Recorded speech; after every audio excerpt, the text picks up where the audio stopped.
Hi everyone, so this video is going to be an introduction to our new topic, which is called number patterns and recursion.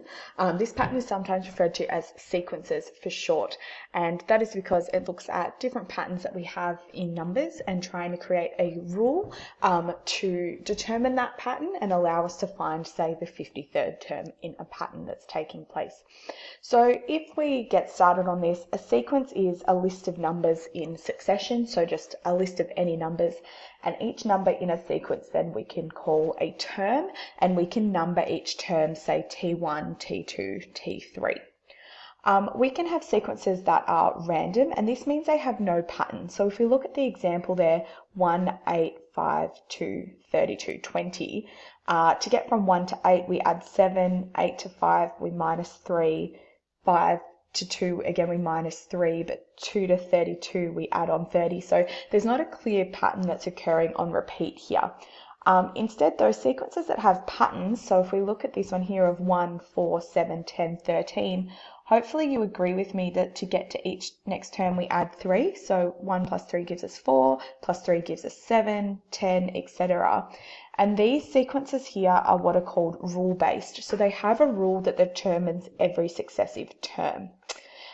In using this rule and performing the same calculation over and over again, we are undergoing a process which is called recursion. And iteration is a fancy word that you might come across, which refers to each time that we then apply the rule. So in this exercise, you will need to identify some patterns and apply them to sequences to find the next term. So I've got two sequences here to get us started. And if we have a look at these, at A, we've got 2, 4, 6, 8, 10. So hopefully you can see here that we're adding 2 to get the next term. That's the pattern that's taking place. And so in that case, for us to find our next term, 10 plus 2 is 12. So that's our pattern for A. If we look at B, this one's a little bit more complex now. You might notice that to get to each term, we're actually multiplying by 2.